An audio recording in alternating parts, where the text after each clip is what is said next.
Gamit sa samgyup ko. Ay, ako hindi. Magpa-vlog ako. May ATM. Crazy. Ano na lang, ID na lang. Hello mga Kamers! It's me again, Mami Joyce, and welcome to another food vlog. At for today's video nga, samahan nyo kami dito mag-food trip sa may Pampanga. At ang cravings nga namin ngayon ay samgyup, kaya naman nandito kami sa may Chef Baboy.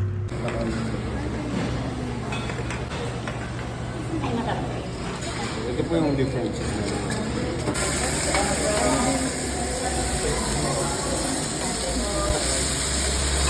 Nung nagpunta nga kami rito ay nagantay pa kami ng konti dahil nga puno ang kanilang resto. Pero sakto naman at meron na ring papatapos na kumakain. Sobrang dami na nga ang gutom namin dito dahil nga pangalawa na itong samgupsala na aming pinuntahan. Nung una namin kasing pinuntahan ay madaming kulang na side dishes. Na para sa amin talaga ay hindi masusulit ang samgyup pag kulang-kulang ang mga side dishes. Especially ang kimchi at cheese. At totoo nga ang chismis na kapag biglaan ay mas natutuloy ang gala. Dahil sa tagal nga namin nagpaplano ay hindi matuloy-tuloy ang aming food trip. Nakakasad lang din talaga dahil hindi kami kumpleto ng araw na to.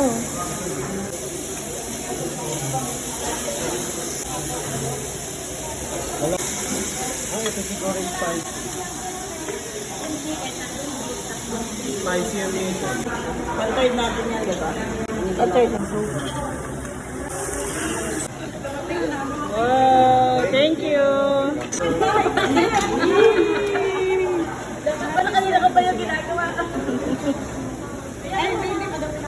Fifth batch. Fifth batch. Kahit naman ito kayo. Hey! Hindi na kayo mahuhusan. Happy na happy!